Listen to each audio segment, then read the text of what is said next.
fighting, strike like a lightning bolt. You feel the ground pounding, that might be the coast. Quick like a joke, like to hit when provoked. Don't you doubt that? That's a jaguar to a house cat. That's an outcast to a whole squadron. If you talking Houston, then we've got a problem. You'll probably get the horns if you mess with the cattle. Sit back in your saddle and get ready for the fan battle. Hello, everybody, and thank you for tuning in to the AFC South Fan Battle podcast. My name is Samantha Wernet. We have some OGs and some new people on tonight. And actually, Nova, Harish's dog, is making an appearance. We can hear her in the background. But let me introduce our commentators for this evening. Representing the Colts, we have Harish Nookala. You know, it's been a long time, and I'm glad you guys missed me, so I've decided to finally return. Welcome back, buddy. We've missed you. I know. Representing the Titans, we have the Titans fans' favorite Titans commentator, Agent Ha. People's champ is here. All right, Paul Wall, calm down. Calm down, Paul Wall. And representing the Jaguars, we have the second best Josh Allen. Yep, correct.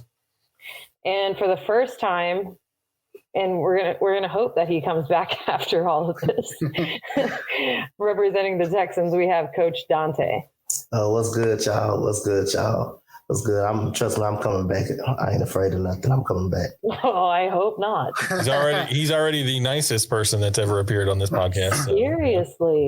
Seriously, I appreciate that, but I don't know how to take it. Like I'm like ready. Like I'm got my like fists up. Like, come on, I'm ready to talk shit. And you're like, yes, ma'am. I'm like, what? I'm so kind. I'm so confused.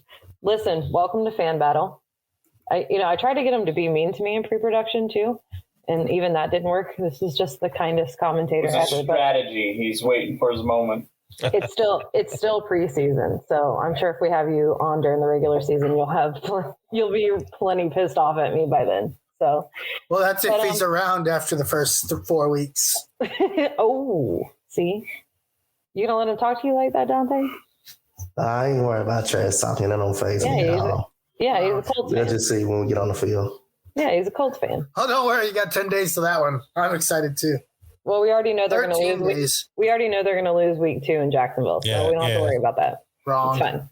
They never won in Jacksonville. But Donte, tell us a little bit about yourself and what you do.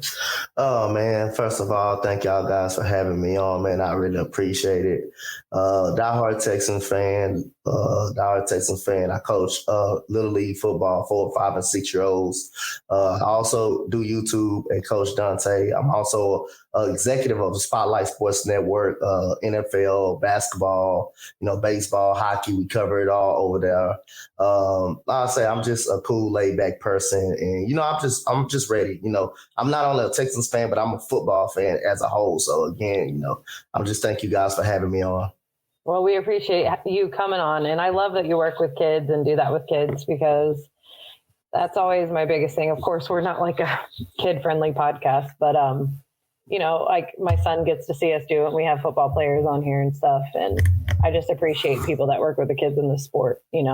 That's where it starts is at the young age. And all these guys now at one time were that age. So you're going to have a future professional. Sounds like Coach Donte and I need to start up the hockey wing of the Fan Battle Network. Hey, there you go. It's actually really funny. When I was a kid, I didn't know before I knew babies existed. I just thought I woke up and I was 8 or 9. I never thought I went to a kid phase. Is that weird or is that just me? No? Okay. Well, Let's move on to the next topic now. You never were a kid, Harish? I don't remember being a kid. Man, I didn't know this was a childhood drama Fan Battle podcast. I have a lot of drama as a child. Welcome to the AFC South Therapy podcast. Oh, we need a lot of that. We've had some special therapy sessions on this podcast. We already have some comments coming in from the group, though. Let's get these up real quick. Ready to serve the Colts a loss on opening day for the 10th straight year. So I'm assuming that's a Jaguars fan. A loser fan. Well, we don't play y'all on opening day, so it wouldn't be a home. It's our home opener. So. Nobody cares about that. That's not opening day. Anyways, and then someone else said, what is your favorite Nickelback song? And I think that's probably because Matt ditched us, which is why production was so crazy today to go to a Nickelback concert. So shout out to Matt. By the way, we don't know that he actually went to a Nickelback concert. We're just assuming because he stood us up for Nickelback. He didn't say he wasn't going. So that's true. The consensus is either Nickelback or Machine Gun Kelly. We're not sure which one. I think it could be Shania Twain also. Oh, it could be. Yes. He is in Kansas. So True. who knows? Yeah. All right, let's jump right into it, guys. NFL news. So, Josh Allen. Yo. We're gonna let you kick this one off. Oh yes, we last week we banished a certain name because of activities, allegations of activities that we're going to talk about similar today. NFL rookie punter Matt Araiza for the Bills has been booted from Buffalo because allegations have surfaced from his time in college, where he is accused, along with a few other guys, of gang raping a lady at a party. And I don't even think you could call her a lady. She was a child. She was like 17. Yeah, good point. Yep. So she was underage. Lot of problematic things here, not only for Mr. Araiza, but for the Bills. A lot of questions around what did the Bills know and when did they know it, and what actions did they want to take, not want to take. There are allegations that they named him the starting punter for the team after having found out that he was accused of these things. And from what I can see, these seem to be credible allegations. These aren't people popping up and making allegations where the timing seems somewhat suspect. But it looks like this young man's in a lot of trouble, and the Bills have cut him from the squad. But I think it's sort of sad because it feels like the Bills only cut him. Yeah, it feels like the Bills only cut him because people got mad at them, right? Yeah, that's what I was gonna say. Is I saw kind of like where it wasn't so much like, hey, yeah. Essentially, they were saying, we're not cutting him because of it, but we're cutting him so he can focus on it. Yeah, it just fits in the reputation that the NFL has, where they don't care about issues for the right reasons, right? And they're willing to overlook certain things if it's beneficial to their bottom line, Listen, these are allegations. I don't know if they did that. It's just not a good look for the Bills. Certainly not a good look for Matt Araiza, So, I mean, if he did what he's accused of doing, I hope he spends a whole lot of time in jail and reaps the consequences of his actions, right? Just not not a good story all around. All around bad. Good. So let's move on. Yep. To another really sad story, unfortunately. Robinson Jr., the rookie running back from the Washington Commanders. He was actually named starting running back yesterday. And, people were picking him up in fantasy and everything. It was kind of like during most people's fantasy draft that this happened. And then literally an hour or two later, it came out and the rumors started coming out from the Schefters and people like that saying he had been shot. I guess there was like a robbery or a suspected carjacking. Dude, prayers for that guy. I hate to hear stories like this. Like, regardless, of course you hate to hear it for anybody, but this kid just had his dreams come true. Literally, he's, made it into the NFL and then, gets named the starter, makes it through training camp, and now is in a hospital having surgery. Does anybody know any details?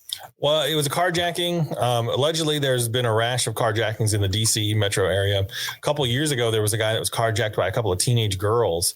And they drove off with the car. He climbed in it, and he ended up dying. There was a car accident. The guy died. The girls are in jail. Their families are being sued by the family of the victim. So there's some heat on the powers that be in D.C. about why have they not solved that problem, right? Now that somebody of prominence has been affected by it, which is sad that it has to be somebody who's a football player to be affected. But and then the Commanders are taking a little bit of heat in this story because they came out today and said we have not ruled him out for week 1.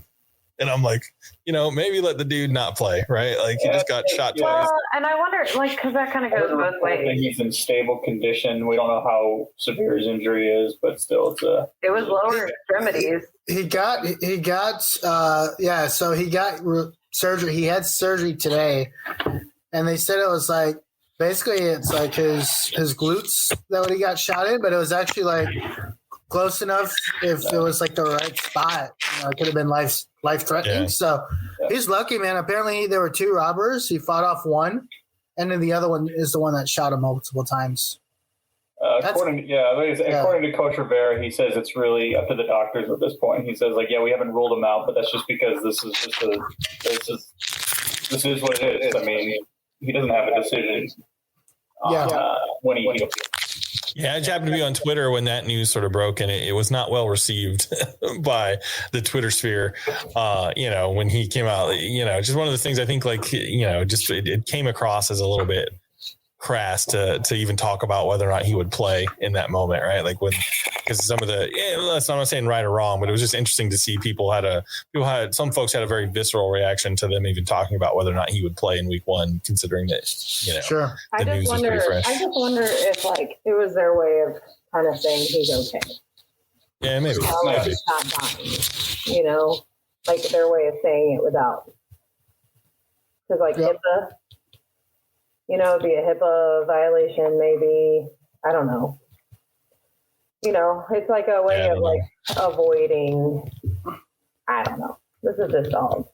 I don't think if you listen to what Rivera said, it didn't come across as insensitive, but when you sort of read it, it felt a little more insensitive to the situation. So we have this comment, and I want to decipher this because I don't understand. Regarding NFL news and Josh's comment about the NFL not caring if it affects their money, does Aaron Donald receive any discipline for swinging helmets? He should, but they won't. Nothing that we'll hear about. Yeah. I think so. And so my point is, I think that's the point he was trying to make, right? Technically, he's just adding to your point. Yeah, technically, unless the league decides that they're going to go after Aaron Donald under the clause of conduct unbecoming, or detrimental to the league, technically, according to the CBA, what I read this week is that the NFL cannot suspend or punish players for activity in practices or scrimmages. Because that's up to the teams, which is really, it's like, which we all know, which is kind of dumb because what are the Rams going to do? Like the Rams aren't incentivized to punish him. So why are we giving them the go ahead to punish their players? Yeah, it doesn't make sense. Man. The only thing that they can do, the NFL can do, is if staff isn't properly treating, like with Urban Meyer last year. Right. Like if staff is doing it, but individual players, because it's affecting the team and not the NFL. It's not an NFL game. Yep. I think had Aaron Donald actually injured somebody, there's sort of a path where that player could then file a grievance via the NFLPA and say like, hey, something's got to be done. This guy, cost me money, cost me possibly my livelihood. Did Myles Garrett actually hurt anybody? No, but that happened during a game. I know, that happened during the game. Yeah. But we're saying that it would have made a difference if he hurt somebody. I don't think so. Well, I don't think not as far as whether he's deserved. I think something should happen to him, but I'm saying as another player could put pressure on the league if they had actually been injured. Not that it makes it more wrong for him to have swung the helmet, but they're really tied. The whole point. Go ahead. Go ahead. They're really tied by the CBA and the NFLPA, right? And it's really based off the wording in those things. And I think it was already called out that the CBA this last time around was very poorly worded and very poorly done. Yeah. It was a disadvantage to the players, and this is kind of one of those things where it's like, where do you cross the line? Essentially, Aaron Donald could do whatever the hell he wants, right? Well, yeah, and that's their coach, Sean McVay. He had already done a press conference. He pretty much just said, without saying, we're not even going to really punish him. It's like he might get fined. But it's like, he's like, we're not even going to tell you guys what his punishment is. We're dealing with it. That's it. Don't ask any more questions, which basically translates to, great, he's going to be there week 1 to sack the real best Josh Allen. Well, and it kind of, I think to Josh's point that he was trying to make is like this, the NFL is known for hiding sex offenses, correct? Correct me if I'm wrong. No. That's their MO is, and we've known that from the last few weeks, right? And that's kind of the thing, like, what do they know, right? That's the point you were trying to make. Am I wrong? Yes. The NFL has a reputation for when their players behave in a way that's detrimental to women specifically, they don't come down as harshly as they do, say, when a player gets popped for smoking weed, right? And I'm not condoning, but listen, I don't want to get into everybody's opinions on smoking weed. So in the comment section, it is what it is. Well, but the NFL clearly doesn't have even-handed discipline. Look at or betting. even exactly, or for betting, right? Like, so you would think, I just think from a lot of people feel from a human being standpoint, the sexual abuse crimes and the things that players, and not all of them, here's a comment based off that. He choked people during the games and other incidents as well. The point is, when will the NFL stop picking and choosing battles? And that's when he's on the decline. Yeah. I'm not defending Aaron Donald. So back to the point of like practices and teams, right? Like, look what Tom Coughlin used to do to players, and he would piss them off just for like showing up late for a photo. Meanwhile, Brady just missed all that time and nobody batted an eye. They asked him why. It's no surprise that if you were like at a high caliber player that you're going to get away with most. But this is one of those things where it's like, it doesn't matter who you are, you shouldn't be getting away with that. Correct. Right. It should be even. And the CBA should outline that there are certain activities, no matter who you are, you should not be able to get away unscathed. Swinging a helmet at somebody, it should be one of those things. It just should. Oh, look, a comment we can all agree on. Goodell, the worst commissioner in the NFL history. He's been picking and choosing since forever. You are correct. I was just about to say this. His 1,000%. His handling of disciplinary issues, between his entire tenure as the NFL commissioner, have been nothing but a joke. I know I said I wouldn't talk about it, but the prime example is the Deshaun Watson suspension. The whole Watson thing. Come on now, you literally fought that because you wanted him to come back and play the Texans. Come on. Yeah. That's what you wanted to happen. You wanted his first game back to be against his former team that he sat out on because of money. Exactly.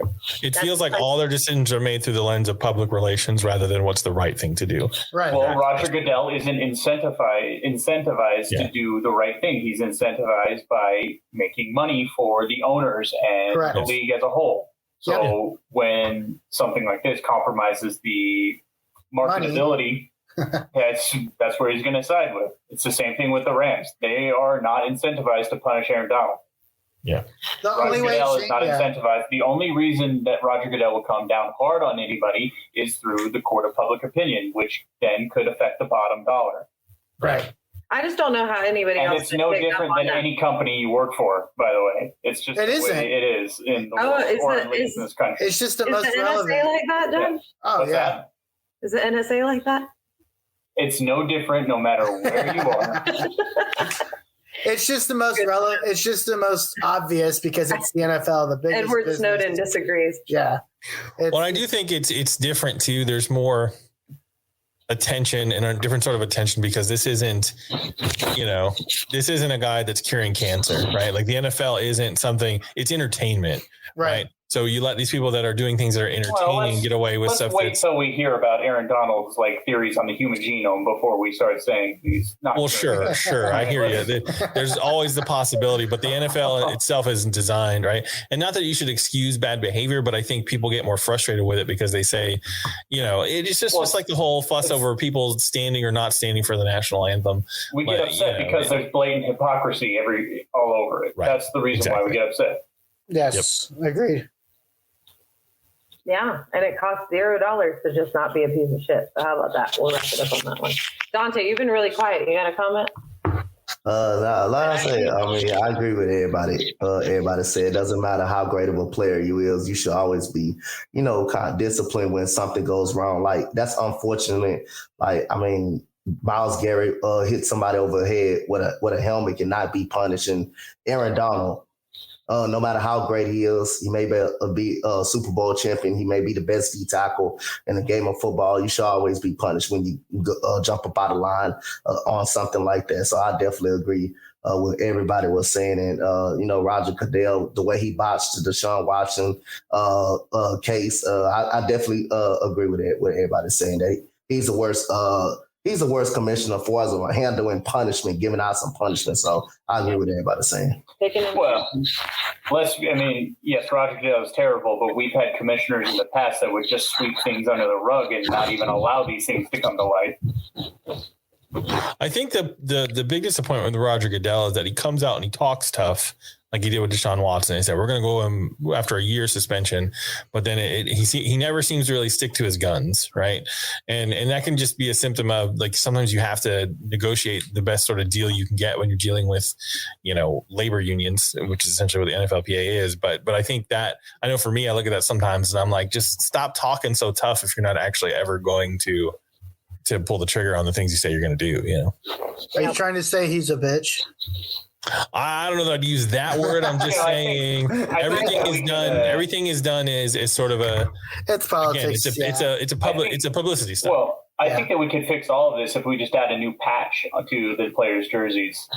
Send a message. Or make them like NASCAR cars, and people can buy spots on their jersey for advertising. Right. Yeah, we just need something that says "in hypocrisy" on the inside. Well, then that would just go to the players. We don't want that. True. How dare we? How dare we give them the money? We should make it a poster in all of their press boxes, and then show it on every broadcast. Yes, I agree. Let's pitch that. Let's do it. Yeah, let me tweet him right now. I'm sure Uncle Raj will pick up on that one real quick. He's really excited to read my tweet. Dude, nothing will ever, not to be off topic, but nothing will ever get me more than when I did that NFL draft, the inner circle thing. And so they did the NFL draft, and since it was during COVID, we were all in our rooms, living rooms, and fans or whatever, and this motherfucker was wasted. We could see what people could see on TV, we were seeing during commercial break, and he's like, I want someone to boo me, and he's holding the cards upside down and shit. No. Who was it? Who did Roger Goodell. I don't remember that. He was wasted. Well, you guys didn't see what we got to see. Oh. And he's you're not special enough. I miss it. I want someone to do me. Well, no, there was a picture of him holding the card upside down. Google that for later. He was wasted. And he's like, I'm going to sit down. My feet hurt. He's literally in his living room too, just drinking whiskey and getting drunk. It gave me a little bit of respect. So he's no different from anybody else working at home. That's what I was saying. At that moment, I was whoa. This guy ain't so bad. This guy ain't so bad. But anyways. Drink whiskey while I work. Okay. Hey, the people are working at home are either drinking whiskey or watching porn. So I guess we know what Harish is doing. Hey.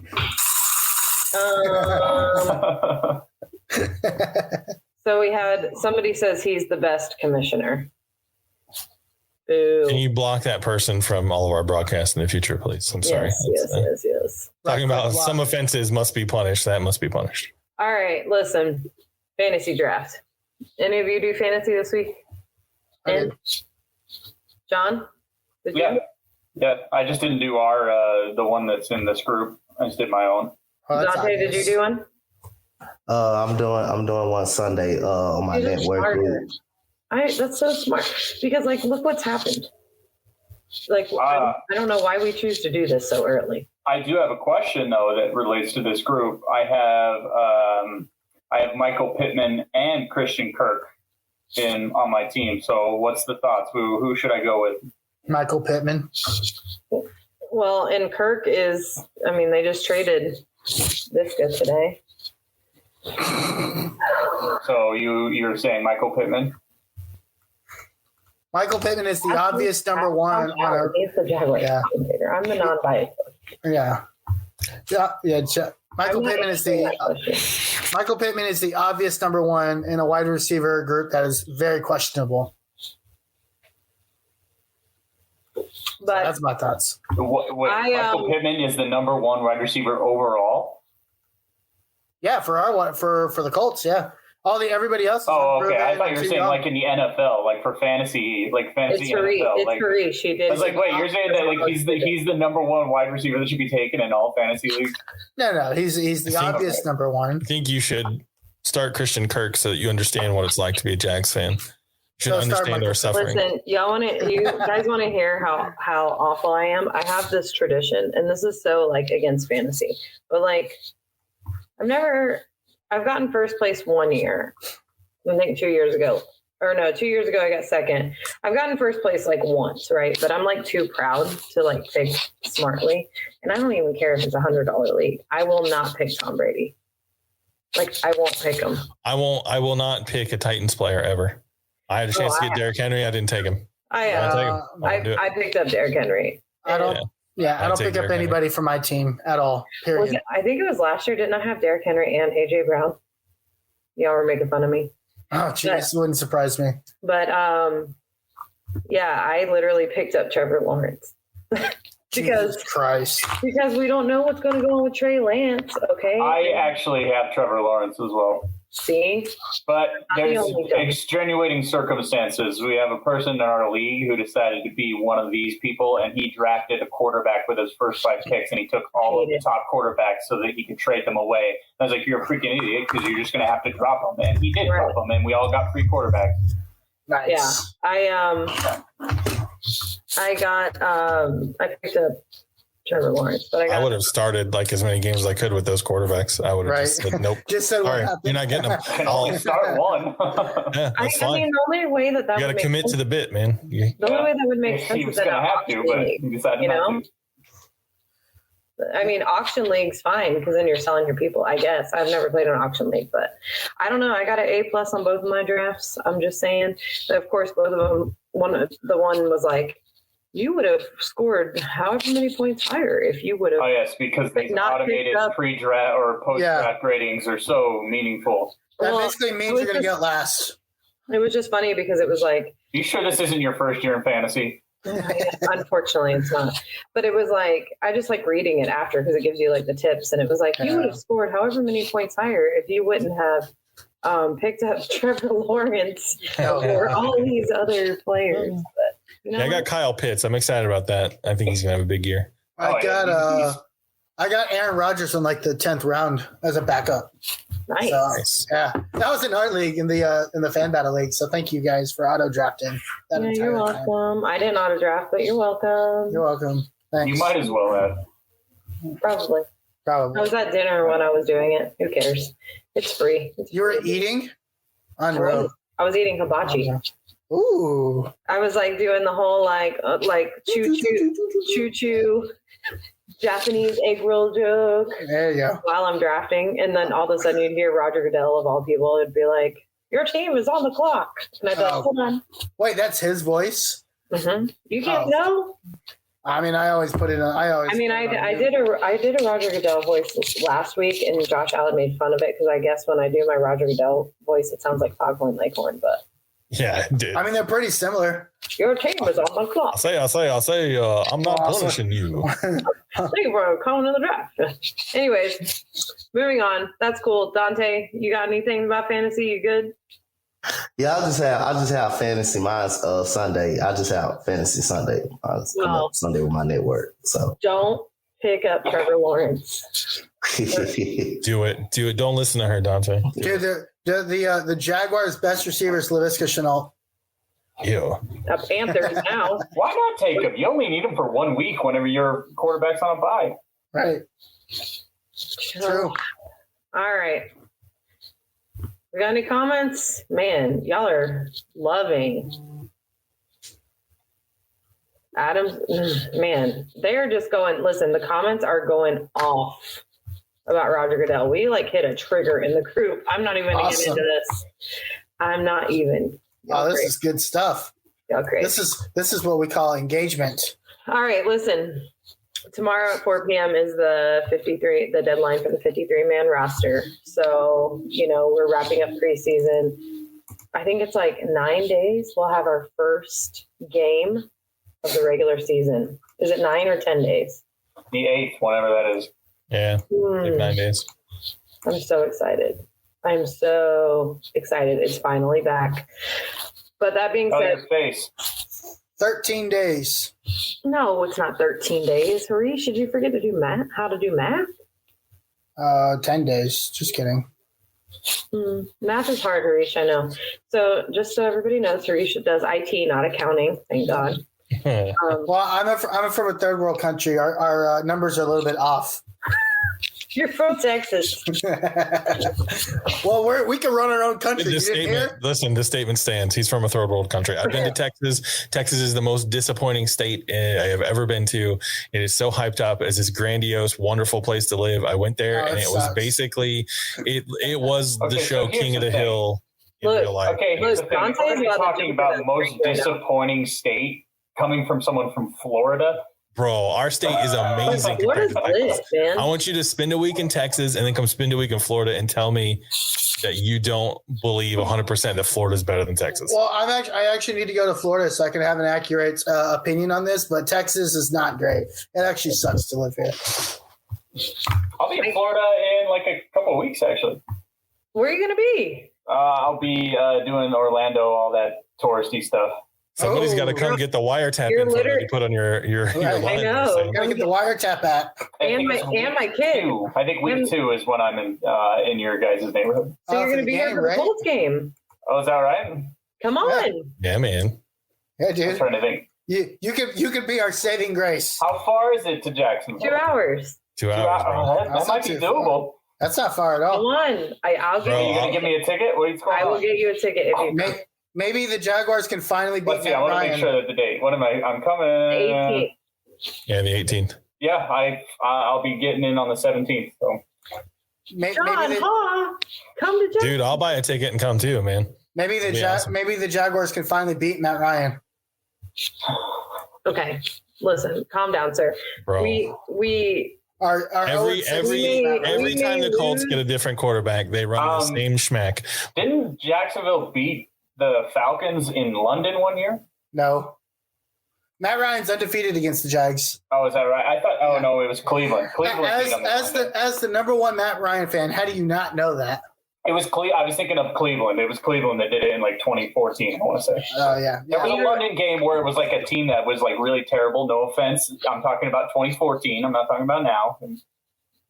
Not that much has changed, but well, no, we're not going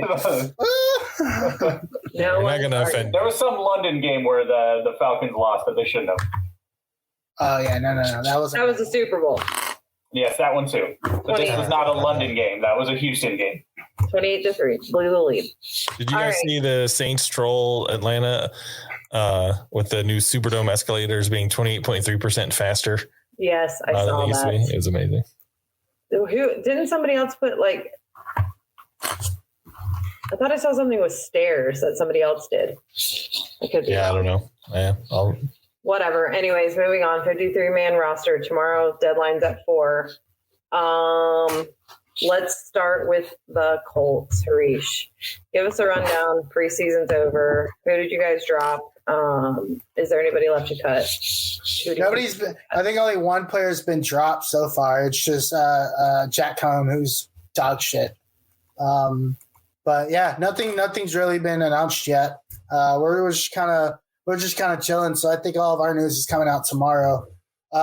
If there's a guy that's like where everybody's really curious about, it's Sam Ellinger, who had a killer preseason.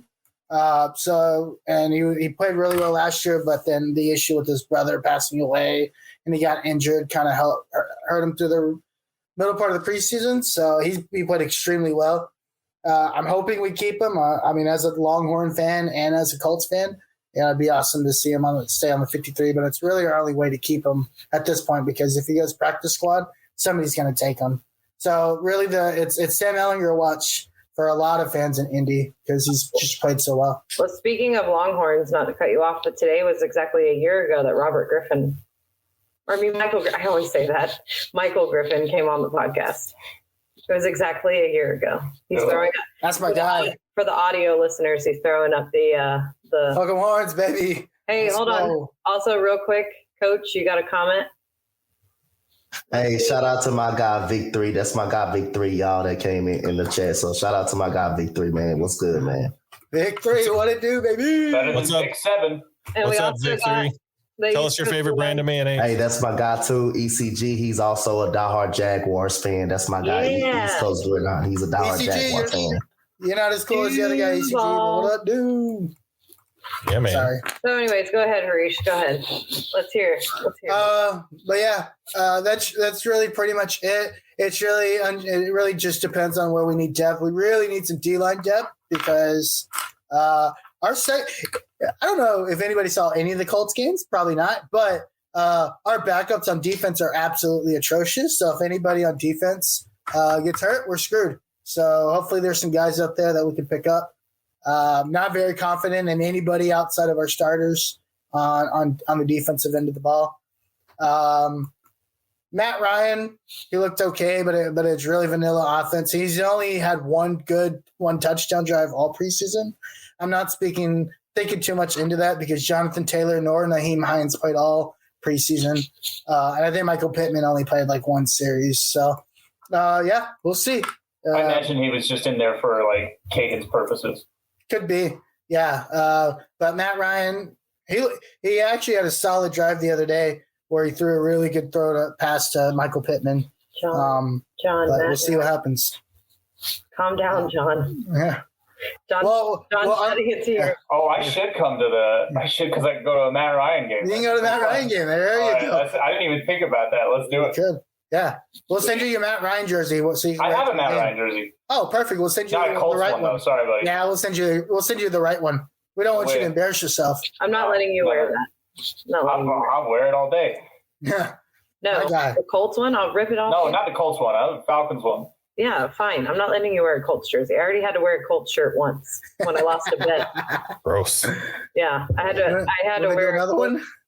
Yeah, we won that game. So go ahead, send it to me. Okay. It said Colts jumper on the back of it. So stupid. That was like the worst bet ever. Well, I mean, it was a bet. It's supposed to be embarrassing. I had a sign that said I lost a bet, and so I have to wear this ugly ass shirt. But shout out to Alex Perez for that. That was the best bet I've ever made. But anything else to add? Are you good? No, we won't hear much till tomorrow. I think we're good. All right. Josh Allen, the second best Josh Allen. I know that you're all dying to know what moves the front office of the Jaguars are making, as they are known for being a group of individuals in a collective unit that adeptly maneuvers the ins and outs of the NFL season. So there were a couple of interesting moves. They released a bunch of names, right? And that's literally what they are. You can go through the list. There's two on there that are interesting. Rudy Ford and Laquan Treadwell. Treadwell was in a battle with a couple people for a roster spot. They released him. And then later on in the day today, they traded Laviska Shenault to the Carolina Panthers, who apparently just love to take our washed up, terrible draft picks and try to rehabilitate them into something not terrible. So other than that, who's going to make the team? The only thing I will say is if House Call Jamal does not make this team, they somehow waive Jamal Agnew, I will literally find someone that works for the team to punch in the face. I will find you. I don't care who you are. Technically, I work for them, even though my paycheck is minuscule. So please don't listen. You better stay far away from me if they release House Call Jamal. I jest. Obviously, I don't know who's going to make the team. I don't think the team knows who's going to make the team because as I famously said, these people are losers until they aren't. We'll see what happens at 4 p.m. tomorrow. But they've made a couple of interesting moves. I think Doug Peterson may be the only smart person we've ever had running things over the past, 5 or 6 years. So I have a tiny bit of hope that they'll do smart things and maybe not be terrible, but time will tell. Yeah, shout out to E. Dilla for coining the term hashtag bulk masterclass. So, yeah. We actually have a comment from East Coast Gridiron. I think Laviska was not the right move. I disagree with you there, East Coast Gridiron. Old Iron Hand Shenault, he just couldn't catch the ball. I love the dude. As a dude, he's one of those players that you just root for. Seems like a good guy, real energetic, real good with the with the fans or whatever. But he just, he couldn't make plays, man. So it's sad. I wish he was better, but he's just not. Wasn't Laviska the guy from Colorado State or Colorado that was supposed to be high from that class? He was drafted in the second or third round, right? Yeah, he's I believe a second round pick. I'm pretty sure he's a second round pick. Has to be a developmental problem there, doesn't there? I think some guys just don't pan out, man. Like, I mean, Scheme fit? From the group we have, he's the Titans' Des Fitzpatrick. I think that's pretty accurate. Nice. But it's sort of the same story as like Blake Bortles, right? Blake Bortles had a couple of moments of brilliance, and they had that one season that was sort of catching fire in a bottle or lightning in a bottle, and then he just didn't pan out. But like people love Blake Bortles. He was a guy that you rooted for. I think Laviska Shenault was the same way. Like everybody wanted him to be successful, but at some point you got to make room for a guy like Tim Jones, this guy that's been tearing it up in preseason, and say maybe he can actually make an impact. Where Laviska Shenault really didn't. He just didn't. Yeah. One more. The comments are firing off about the Viska trade. So Victory says, I don't think Jacksonville used him to his fullest potential. That could be true. I think, it might be good for Laviska Shenault to not have to deal with the terrible Jaguars front office and coaching staff. Like maybe he's good and we just ruined him. And maybe like he has a chance to actually have a career somewhere where people know what they're doing. Now, I don't know that Carolina. That's what happens to Jaguar players anyways, right? I don't know that Carolina is that place, right? Because they don't seem like they're doing a whole lot better than we are. Well, but it's a well-run organization right now. Yeah. I mean, they're in a down, but overall, Carolina versus Jacksonville over the last 20 years is much better. They have Sam Darnold. I don't know. Carolina versus Jacksonville last 20 years, I think it's almost neck and neck if you look at it. Oh, no. No, it's not. Yeah, Carolina's been to 2 Super Bowls. Carolina. Did they win? Should have won one of them. Cam Newton era was more positive than negative. Okay, I'll give you that. But, I mean, before Cam Newton, and they were Steve god-awful. Smith.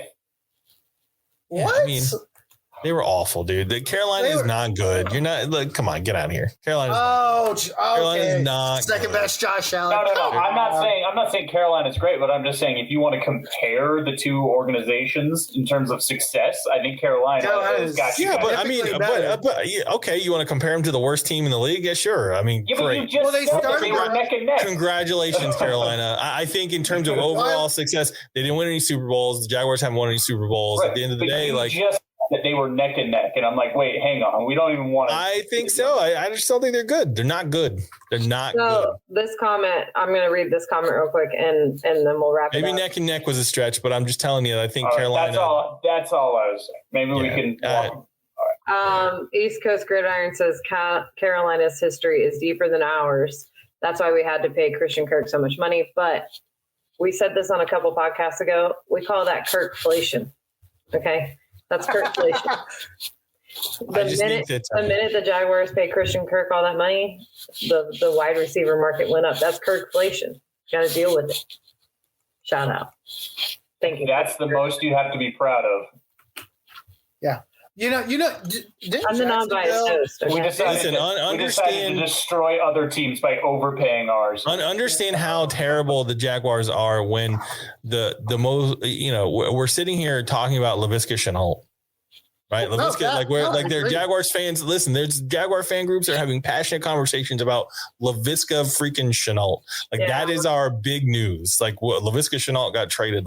I like the guy, Laviska Shenault, but as a player, he's just terrible. You guys are thinking about what could have been. You know what I mean? It feels like there may have been unrealized potential. I think that's the name of the new Jags podcast, Sam. What could have been? Jacksonville Jaguars podcast. Yes. Wow. Every year. How did Trevor play at all this preseason? I actually have not kept track. How do he look? One touchdown. He looked decent. I mean, he looked. Listen, you can't tell almost nothing from the preseason because I think a lot of people. Yeah, fair. I think a lot of people forget neither team is game planning. They're not really looking at film. You're not looking at actual guys. They're not coming up with the. We'll see. But he didn't look terrible, and that's all. He didn't look terrible. He didn't get injured. I'll take it. That's all you can hope for. Yeah, for sure. I'm excited. I do think Trevor Lawrence can be that guy. They have to build around him. He's not a guy that's just going to pop up and just make shit happen. Yeah, we're talking about the Jaguars too much, but I'll tell you my Trevor Lawrence theory. Either he's really good and the Jaguars will ruin him. Yeah. Or he was never any good and the Jaguars made the pick they always pick. They find a guy that's overhyped and not good. Now, I think it's more so the first camp than the latter. I think if he's good and he stays in Jacksonville his whole career, they will ruin his career. But you know, I'd love to be wrong. I think he's an in-betweener. Now that there's actually a competent coaching staff. So you hope? We'll see. I remember Matt Grieve coming on here this time last year saying the same thing. Yeah. Listen, you know what? Big facts. Hey, get him, Agent Ha. My guy. That's why I like him. But listen, I think a lot of people expected Urban Meyer to try to at least pretend to care and not be like trying to break the Nick Saban stigma, and he actually did the exact opposite. Because I think everybody who's a Florida Gator fan and understood who Urban Meyer was and how he ended his tenure there saw that train wreck coming from a mile away. Well, you know, I was talking to people that are Florida Gator fans, and if you really knew who Urban Meyer was as a human being, there's no way that his tenure in the NFL would end with anything other than the god awful mess that it did last year. You know, to be fair, like I didn't know what to expect of Urban Meyer. I did not expect that. I expected some sort of Nick Saban-esque sort of trajectory out of him. No, listen, I thought he would try. He didn't even try. No, what you've got to understand is that Urban Meyer's a bad human being. It's not that he's bad at football. He's a bad egg. He's just a bad person. And everything that he did. That's part of the problem though too, is like when you're able to because whether his NFL career was terrible, but he's a very successful college coach. You're really good at those sorts of things. You're going to be really terrible at other things in life. Sure. Well, I will never forgive him for kicking Lambeau, but I'm the non-biased judge. Yeah, let's move on because I will never forgive him for that ever. All right, Coach Donte, the Texans. Your time has come, Coach Donte. Yeah, he's like, this whole time he's like, God, these motherfuckers won't shut up. Yeah. They won't shut up. All right, it's your time. Tell us about the Texans. 53-man roster deadline tomorrow. Who have you guys cut? Anybody surprised you? Who are you anticipating? Let's hear it. Well, one thing you know about the Texans, Jalen Petrie has been named the starter since day one of OTAs. He's been named the starter. Lovie Smith did have a press conference. He did have a press conference, and they tried to get him to come out and say it was Dameon Pierce is going to be the starter. He went out to that, but we all know going into that Colts game, week one, you expected Dameon Pierce, he's going to be starter. He's been the star of the whole training camp. Everybody's picking him up in his fantasy drafts. This guy's really good. He can catch an underrated pass catcher up out of the backfield. He does a lot of tough run-ins. He's not afraid of contact. He has great vision. So he's been the star of practice. Of course, they're trying to work Derek Stingley back. They're trying to work him back because he's come off a major foot injury from LSU. You expect him to be the starter from week one. Our secondary has improved. Since last year. Steven Nelson is a huge pickup. And I'll say not too many cuts are going to be out there, but you're going to know more about tomorrow. I'm expecting Ross Blacklock to book a flight up out of Houston quick, fast, in a hurry. It doesn't matter if it's a 6th-round pick or if he gets released. I expecting him to leave Houston. I do not like him in Houston. He has done absolutely nothing since he came from TCU. I'm not a big fan of Ross Blacklock. In our receiving core, outside of Brandon Cooks, I'm really not that happy with. Nico Collins got a lot of potential, but it seemed like he doesn't separate it in coverage a lot. Yes, you want that jump ball receiver in the red zone, but I'm not kind of impressed with that. I don't want my receiver have to catch every jump ball or just be kind of like a possession receiver. I need you to get open and be a good route runner. One thing between him and DeAndre Hopkins couldn't get separation, but he know how to use his hands. He knows how to contend with the physicality of guys like Jalen Ramsey, and Nico Collins doesn't know how to do that. It's just like when he gets jammed, he's thrown off his routes a lot, and sometimes DBs runs a lot of routes for him, but it is potential there.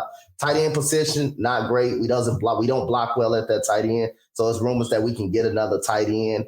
And like I said, it's just in our linebackers. Christian Harris has been out with a hamstring injury, but I'm expecting him back in the early part of the season. It's just really no major news at that point. At this point, you'll just pretty much know more about tomorrow.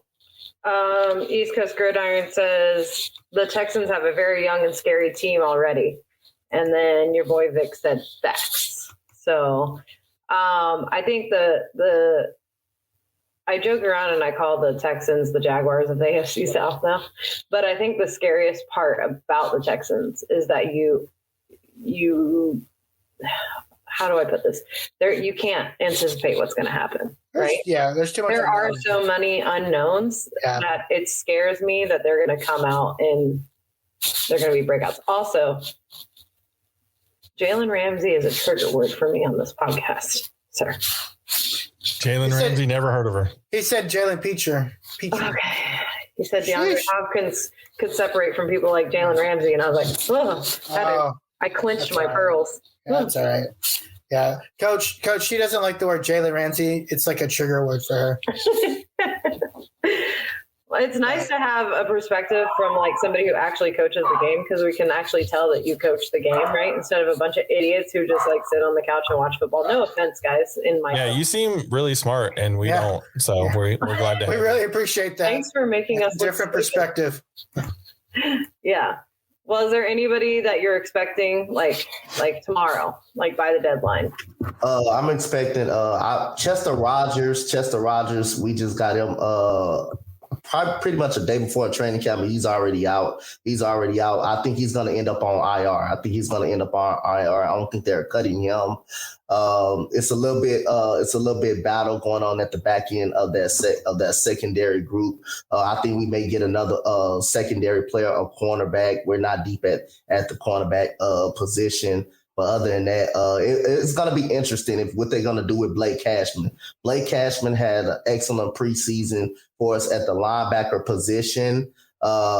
It's just his injury history. It's just kind of mind-boggling. When you're not on the field, that kind of plays within the coaching staff's hands right there. So it's just, like I say, unfortunate. But all I know, I just want Ross Blacklock up out of Houston. That's all I want. And McCray, I don't like him too much on the offensive line. I'm glad Kenyon Green came back to solidify that spot next to Laramie Tunsil. So I'm looking at a highly improved offensive line that we got right there. And the defense, I think I like our defense way more than I liked last year, because last year our offense could not score a wet paper bag last year. It's just our defense was too much on the field last year. It wasn't that the team was too bad. It was just the offense was on the field way too much. And when you're on the field too much, when your defense is on the field too much, that means your offense not putting up the offensive production that it needs to be. So I'm ready for the season. Now, let me ask you, as a coach, okay, you're a coach and you're a Texans fan, and so we usually don't get too many other Texans takes on this podcast because Matt Braves is normally on here. How do you feel about Lovey? Is he the future? I wouldn't say he's the future of this team, but I think he can possess a winning culture in his team. You look at Lovie Smith's resume, he has a respectable resume. Any coach that can take a terrible quarterback like a Rex Grossman to the Super Bowl with a defense like that alone, that's something I can respect. And then he got fired. The next year, he was fired after a 10-6 season. He was fired alone with having bad quarterback play. So he does a lot with less, with not even having a quarterback, not even having an elite or respectable quarterback that people respect. So again, I think Davis Mills has the potential, but my jury is still out on him. My jury is still out on Davis Mills. He has a lot of potential. Who's the play caller for Houston, your offensive coordinator? Who is that? Pep Hamilton. Okay. Pep Hamilton. Be aware.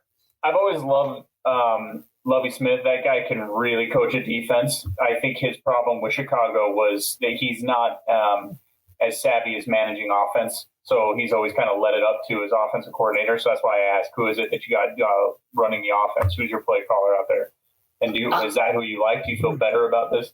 Oh, yeah, I feel better about Pep Hamilton. You know, he's worked with several quarterbacks like a Justin Herbert. He's worked with him, and he's a respectable quarterbacks guru. And also, he wasn't trying to give up too much about the offense in preseason. Of course, you're not going to give up your whole playbook on preseason. You're not going to air it all out. But again, I like the route that Lovie Smith going. He's just literally focused on the defensive side of the ball, enforcing turnovers, and just getting this defense back together. We was top 10 in forcing turnovers last year. So who was that defensive lineman that you had you drafted? He was a rookie last year.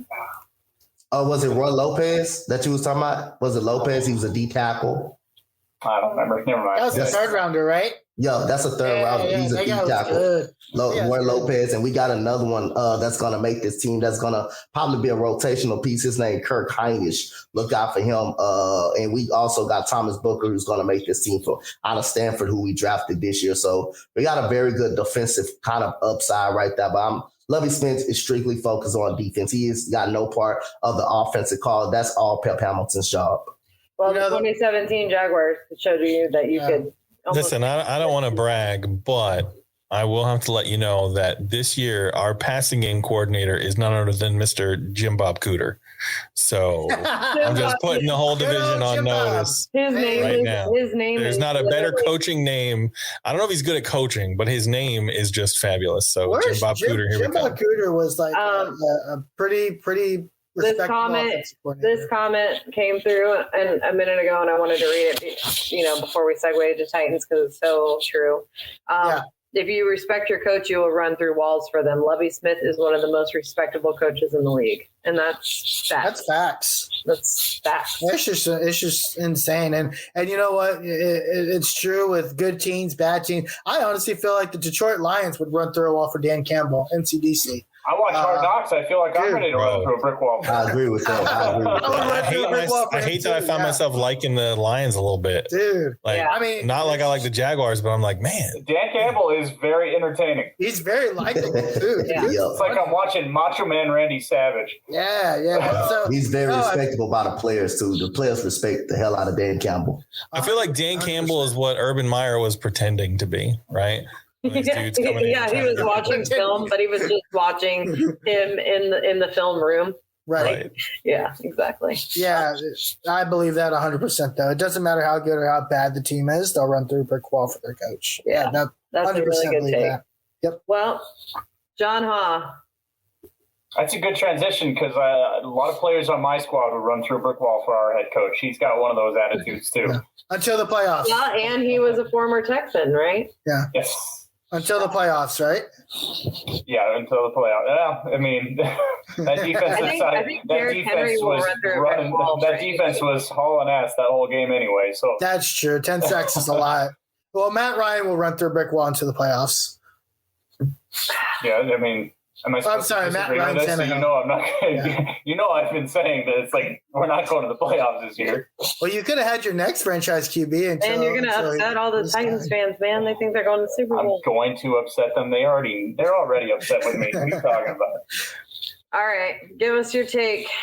Well, preseason, the story really has been all the focus is on Malik Willis. People have been anxious to see what exactly we drafted, what we're going to get. Is this the kind of guy that maybe has potential? And I think we got just that. He's a guy that has potential. I don't think he's got work to do. Do you think he's going to be developed under Ryan Tannehill, though? He's got work to do, and you don't develop under the starting QB. You develop under your quarterback's coach. Everyone knows this.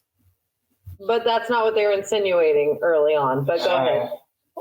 You ask Ryan Tannehill. It's not his job. We know. Go ahead. Everyone knows this. But anyway. Well, that would be stupid to do that anyways. Right. Go ahead. I liked a lot of what I saw out of him. Part of my question marks come from, like, our offensive line was just horrendous in this preseason. So what we saw in Malik Willis was that, the coaches were trying to tell him, like, we don't want you to sort of, like, go Lamar Jackson and just start running all the time. We want you to know what you can do when you deal with pressure. So from week 1 to week 2 of the preseason, he kind of hung around in the pocket a little bit, but because the pass protection was so terrible, he was getting hit a lot. So I didn't really get to see him go through his progressions as much as I would have liked. What I saw out of him, I liked. Again, it's still a work in progress. He's got work to do. There's no reason to believe that he's going to be the starting quarterback at any time this year unless Ryan Tannehill gets hurt. Because I think we saw enough that I wouldn't be surprised if Logan Woodside gets cut and we just sort of run with 2 quarterbacks in our depth chart.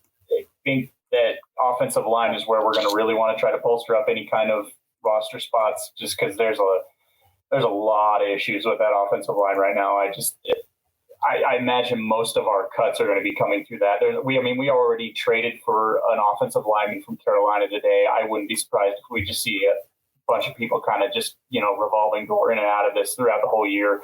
kind of like how like last year we dealt with injuries. I think that they're just going to make a lot of moves to just try to fit 5 guys that just kind of communicate together and just have some semblance of protection.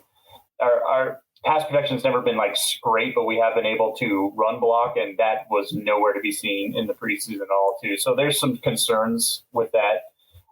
Receiver wise, obviously we don't have a. So are you guys tanking? What's that? Are you tanking? I don't work for the organization. I couldn't tell you. In your opinion, are you tanking? I don't think Mike Vrabel is the kind of person that has that attitude. Yeah. I don't know. I feel like every ounce of his soul left his body. Doug Peterson would have that attitude in a Week 17 game when, there's no playoffs to be made. He might decide to throw a game so he can get a better draft pick. Yeah, I think you have a coach that's more apt to throw games. A.J. Brown was traded, and I think his soul left his body. Yeah, I was saying, I think your coach is the one that's more apt to throw games because there is actual proof that he's done that. But I don't think that Mike. The joke's on you, though, sir. We're going to be so bad we don't need to throw games. Like that's what. Yeah, it shows what you know. No, wide receivers. Again, all eyes were on Treylon Burks. I don't think we saw enough out of him. He looked okay. He looked pretty good week 3. I think he was fine. My eyes are on Kyle Phillips. Like after the draft, I started looking at the guys that we drafted. I started watching a little bit of Kyle Phillips. I thought his route running is pretty excellent out of UCLA, and he's made a lot of his opportunities at being punt returner in this preseason. And I liked what he was doing with his route running. Again, our offensive line was so bad. Going through progressions to get to Kyle Phillips was a bit of a stretch, but I don't know. It's going to be hard to tell because we didn't really start anybody that we were really meaningfully like starting at wide receiver. Robert Woods and from what I can tell, Nick Westbrook-Akina are going to be the 1 and 2, and that's really all you're going to get wide receiver. We're going to pretty much go 2 tight ends so that they can run block on the edge. I have one question for you. Yeah. Do you think Derrick Henry will make the 53-man roster? This will be Derrick Henry's last year as a tight end. Oh, wait. What? I was joking. Whoa. I was joking, but do you really believe that? Well, then I answered your question. He's going to make the 53-man roster. I know, but do you really think this is going to be his last year as a Titan? Yeah, I think so. Because of injury or retirement? You can't predict injuries. You just predicted this his last year. I need more. I didn't predict an injury, did I? No, but I just think again, there's nothing new to this. But when you look at running backs, well, how is your mind blowing? Is our chat blowing up? Is our chat blowing up with Titans fans? Yes. Well, no, not with Titans fans, but Coach Donte's people. Which shout out to them for coming on. Victory said, "Yo, bro, I like these guys." Victory says Vrabel would rather cut off an appendage and take, and then he also said hot take. Wow. Well, again, this is nothing new. The history of running backs is that Henry's at the end of it. I think that John. Yeah. I feel Derrick Henry is built different. He's built it, whatever. Like I said, this is like the way I'm going about it is the way you watch stocks. You look at trends, you go off of past histories, you go off of everything like that. Like you look at running backs, other than like maybe like Adrian Peterson and Frank Gore, like the longevity isn't there. Like not for Derrick Henry. They beat him up. In 2-3 years, I'm going to be telling you the same thing about Jonathan Taylor. Okay, it's just the way it goes at the position. Jonathan Taylor. There's a steep cliff for performance of running backs. So it's nothing personal against Derrick Henry. Everything he's given us, I've loved. I've enjoyed watching it.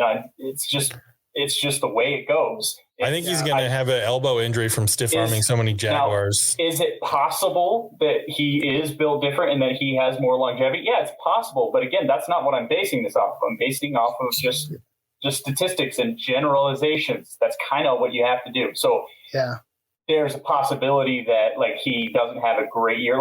And like I said, like what I mean by a great year, we'll just get over 1,000 yards. Maybe he gets like 1,100 yards this year, right? But he's still carrying the ball 30 times a year. It's possible that the front office will still keep him because I don't know any other franchise because he'll still be under contract. Is they're going to be able to get anything for him? I don't know.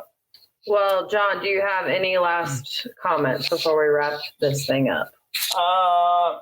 Most of our stuff was really offensively centric. I know our defense, we didn't run a lot of I think the team feels pretty good about the defensive line. I'm a little bit more hesitant about our backfield on the defense. It doesn't feel like we have like a lot of stability other than Kevin Byard. I'm not sold on Caleb Farley. There's a lot of things that a lot of things I'd like to see better out of him. He's going to make it. They're going to go all in on these young guys. Yeah. Oh, you have a Titans fan that agrees, John.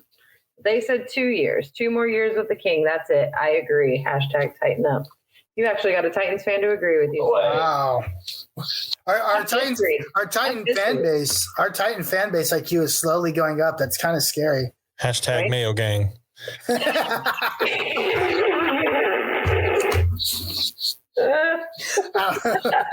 can't. That was a good one.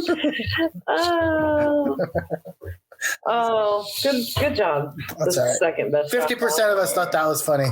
Well, part of the whole Mayo thing is that I wasn't around for when the joke started, so it's like all I just hear is just Mayo. This, it's Mayo. not. So it's like, I don't know the context. Everybody thinks this is an AFC South fan battle joke. It's not. This is a league joke. No. Oh. It's a league joke. Like 1 year, the Jaguars during the tailgate, the Bolt City Brigade did they jumped into a pool of mayonnaise to make fun of the Titans fans. Like, this is a league-wide joke. Oh, I see. I'm completely removed from that. It's too much mayonnaise, man. There were entire sections of the stadium one year when we beat the Titans. I don't remember when it was. That one time. It doesn't happen very often. That one time. But, the whole stadium was chanting Titans fans eat mayonnaise, at the top of their lungs. It was hey, you know what? Put mayo on a turkey sandwich. That's a good time. Gross. I can't. All right, guys. Well, listen, we wrapped up. It's our final episode before the regular season, and I don't think you understand how happy that makes me. So, Coach Donte, I hope you come on this season, because let me just tell you. Trust me, I'm out. Trust me. Bro, you got more fans than this whole podcast combined, bro. Yeah, right. Seriously. And the regular season coming up, that's when the real fun begins, because then we all get to talk about our division. But go ahead and tell us in the meantime, where do we find you and all your socials and your network and all of that stuff? You can find me as usual, Coach Donte on YouTube at Coach Donte. You can find me at the Spotlight Sports Network. I am an executive over there. You can find me also at the East Coast Gridiron podcast. My boys Victory and ECG. You can find me over there. You can also find me on Twitter at Coach Donte31 and Instagram at Coach Donte31. You can also find me on Facebook as well at Coaches Donte. Yeah, let us know if you do any fundraisers or anything for the kids, because we love doing stuff like that. Yes, ma'am. I got you. Yeah, we'll pitch in and sponsor that. We love doing stuff like that. All right, Harish, come on. We know where to find you, but go ahead and say it. I'm at the Uncle Gandhi and everything. John? The Uncle Gandhi on everything. John, the Josh Allen, the second best Josh Allen. Yeah, Josh Gives Up's my Twitter handle. It's probably the easiest place to find me. Yep. And you can find me on all major platforms with Sammy Football with an I. But listen, before we sign off really quick, we have a huge sponsorship that I can't announce yet, but hopefully next week or the following, we will have a huge sponsorship announcement to make. So excited.